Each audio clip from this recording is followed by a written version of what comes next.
Some are more serious than others. Fair enough. Welcome to T2T Boxing in association with IFL TV and KO Clothing. Here with me, I'm in the gym with Lucas Big Daddy Browne, and we're going to answer some of the questions that have been sent in from you guys back at home. Thanks for joining us and taking the time, Lucas. No worries. To start off, Ben Damon, our friend from Fox Sports, first one to get in. His question was, do you have any new tattoos planned if you win in March? If I win, no, I haven't actually planned any new ones. I've still got the one on my neck that says World Heavyweight Champion anyway. So when I got the WBF world title, I got that. Now obviously it's this world title, not this world title, but it's there, and it'll mean more when I get the big world title. Yeah. So we are running out of space, but you could maybe get the belt. I've still got to fill that in, but yeah, I don't know. I get them for free, so it's one of those things where I don't like the process of getting them, but I do like the end result. So yeah. I might have to start on my leg a bit more. Well, yeah, if you want to get a T2T logo, that will be perfectly acceptable. I'll get T2T, you get the Big Daddy one. Yeah, alright, deal. Nice. Are you concerned, this is from Brad Stem, are you concerned about the Chechen KGB spiking your protein shake? No, I've been informed that it's extremely safe over there. Security's very tight, all that sort of stuff. Speaking to Equendo's people, all that sort of stuff, and they basically reassured us that, you know, 5-star this, it's basically everything that you would expect from a fight. So because I know that's I'm not something too worried. Yeah. Tyson Fury was worried about over in Germany. Yeah, He didn't want to drink anyone else's water. No, fight. I think regardless of anything else, you go to another country, you can't sort of trust their water because you never, like Thailand for example, you just can't trust what's going on. So you drink bottled water and stuff like that anyway. But yeah, I won't be too specific like that. No. All right, perfect. And from Crossflow on Twitter, what made you want to fight professionally, and at what point did you kind of realise that you were good enough to aim for these sort of world title shots? When I first started, I was 29 years old. I'd just broken up with my wife, and the 3 kids moved to Perth. So I was sort of stuck with a lot of time on my hands here in Sydney, and I basically thought, well, I don't want to look back and think, what if? What if I did this? What if I did that? So I just went in and did it. So I had a cage fight. 2 weeks later, I had a kickboxing fight. The week after that, I had a boxing fight, and that's sort of how it started. So I wanted to have a belt, no matter what it was, just a belt in all 3 styles. I got one in the MMA. Kickboxing wasn't for me. Not a kicker at all. And yeah, I just wanted a belt in boxing, so I got a few, and I just went, oh, we'll see how far this goes, and here I am. Excellent, and I suppose on that, the next question was, what's been the hardest fight that you've had across MMA and boxing? It'd have to be, there's 2. One was Daniel Cormier, who's UFC light heavyweight champion. Not bad. I can't, yeah, I'll take the loss, it's all good. Yeah, basically it was, he took it on 3 days notice, so I basically prepared for 8 weeks for a tall stand-up fighter who was a kickboxer. And then in come the Nugget, who was a wrestler, you know what I mean? So yeah, I had no time to really prepare. I'm not a wrestler, I know this. So I threw a jab, he took me down, and that was pretty much the end of it. He kept me down, and the elbow sort of cut me open and everything else. So that point of view, that was a very good wake-up call and a very humbling experience for me. But the Rudenko fight was definitely, from a boxing point of view, something that's really woke me up and thought, yeah, well, I'm not ready. I will never have this happen again, so I will be ready next time. Yeah. All right, excellent. I know we touched on that one earlier. Yeah. What venue have you always dreamed of fighting at? And if you could choose an opponent to fight at that venue, who would it be?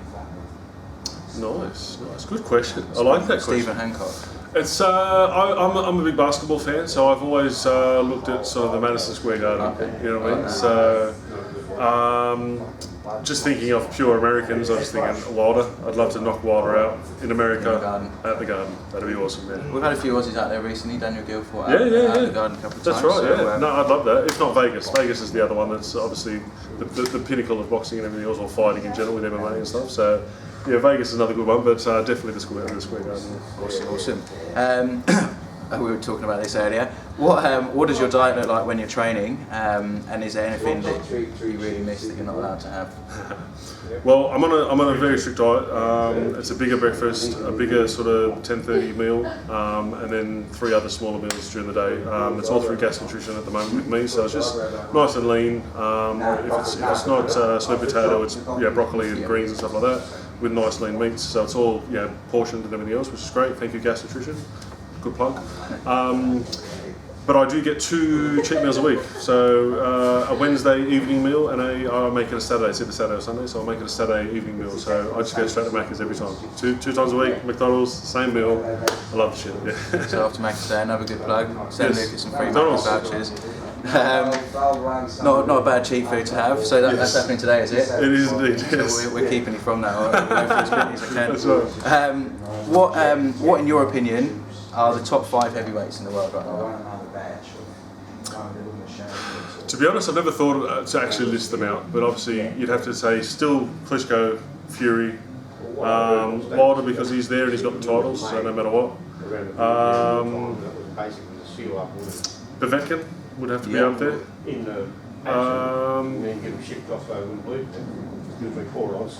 I don't know about number 5. Ortiz or Ortiz, maybe. Not Ortiz. No. See, if I get this title, then I'll be above Ortiz. So it can't be Ortiz. You can't put yourself in there. That's what I'm saying. I can't put myself in there, can I? We'll leave it at 4. We'll leave it at 4. We'll leave the 5th open. Yeah. An impressive performance this weekend. Drop someone into that top exactly. 5. There you go. They can drop himself in there. That's right. All right, excellent. What advice would you give for someone getting into boxing for the first time? And what did you find the hardest when you first started out? I would have to say, advice, definitely get a good trainer who's going to teach you properly. Like there is so many trainers out there, so many people that call themselves trainers, all that sort of stuff. But unless you actually get someone with the accreditations and everything else, you may pay a bit more, but you're paying for something proper. Because I've had a few trainers in my time, a few MMA trainers, a few this, a few that, But coming now where I am with Rodney Williams, he is the man. He's had the amateur experience with New South Wales and Australia and all that sort of stuff, amateurs. So there is a big difference between that style and something else. As well, you have to have someone that you gel with. So there's no point going to training and not wanting to listen to your training. It doesn't matter how good he is, you can't stand the guy. There's no point. So you have to gel. In terms of advice for what to do, fitness is everything. You have to be fit. If you're not fit, you can't progress, you can't learn, you can't keep going. So the fitter you are, the more you can learn, the more you take in, the more strikes you can take, everything else. So it does revolve around fitness. Yeah. That was definitely the hardest thing for me to accept. Yeah, that's right. Yeah. I'm a big boy. Like I don't like straining regardless. So I'd go for a 10k run just isn't in my repertoire. So. Yeah, fitness is definitely the key though. That's just the commitment you've got to make if you want to move to that next. That's right. It's different between being average and being a champion. Yes, yeah. Oh, it is a good question actually. And I think we touched on this very briefly before. Would you let your children get into prize fighting in any form? 100%. Yeah.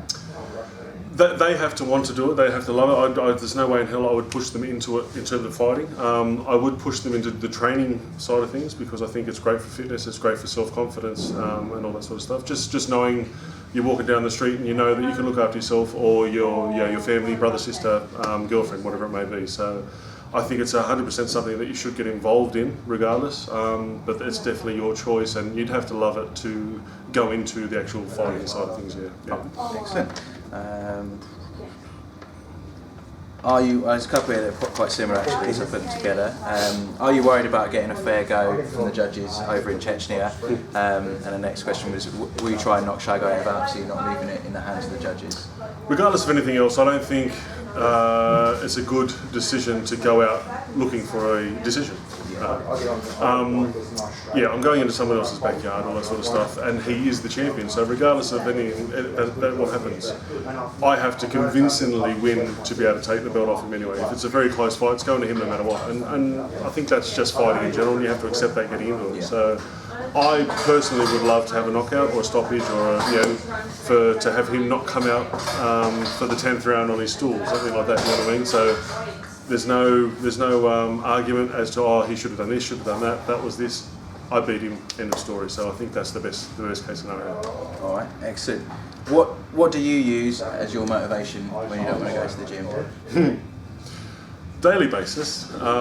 It's basically, I did 13 years of security. I know what it's like to just be border shoot, stand on the door, and you get good money, fair enough, but you still have to deal with all the bullshit and everything else. So I'm looking at this, regardless of whether I love it or not, or anything like that, I look at it as this is my job, this is my future for myself, my children, everything else, and this is my chance to actually make something of my life, go down in history and get myself off the doors. You know, I was never an academic person. I'm a smart person. I'm very street smart, all that sort of stuff. But in terms of books and all that sort of stuff, it just wasn't my thing. So, in terms of falling back on something is something that I've never looked into. Obviously, the fitness industry and gyms and all that sort of stuff is something that I do want to get into. But yeah, this will set me up for life, and that's what keeps me going. That's it. Not give yourself a backup plan. So that's right. Yeah. Follow through. This is it. Yes. Right, excellent. Here's another one. Anthony Joshua, overrated or the next Klitschko? Bit of both. The next Klitschko, the next what's his name? Audley Harrison. No, the other one. Was the other heavyweight? The other Anthony Joshua, other heavyweight? Browne. No, Frank Browne. The next Frank Browne. It's that last fight with Dylan White was supposed to answer a lot of questions. You know what I mean? But I think it actually asked a few more than anything else. He obviously looks the goods. He's an absolute machine. He's a promoter's dream. Everything else. So yeah, he's got all the tools to do it. He's fit. He's big. He's strong. He's very athletic. Everything else. But still, can he take 12 rounds of getting punched by someone like myself? And that's still the question that sort of lasts. So he's a big boy. He's got a lot of muscle, and he obviously tied a lot with Dylan White. And it was just lucky that Dylan didn't keep coming with punches, because I think he would have got him. So it's a matter of can he go with someone like me who will go 12 rounds and will keep punching him in the face. Yeah, that's the thing. And you see similarities, I suppose, between his physique and Wilder. Wilder answered those questions against the burn, I guess. So Joshua just needs that firm test. That's right. Yeah. So hopefully we'll see that exactly. Maybe in the summer. All right, excellent. Just two more. If you hadn't found boxing, what would you be doing now? That's a good question. Eating McDonald's. I'd definitely still be eating McDonald's. I'd probably still be on the doors, and I'd be around 140 kilos. So yeah, just massive. Obviously not fat, just massive. But I don't know. This has really kept me, given me some focus. It's given me something to do. Given me something to really sort of concentrate on, which is good. So I think I needed that. As I said, my kids have moved away to Perth and everything else. So I probably would have got myself in a lot of trouble. You know what I mean? So yeah. All right, excellent. Last question sent in last night from Wado355 on Twitter.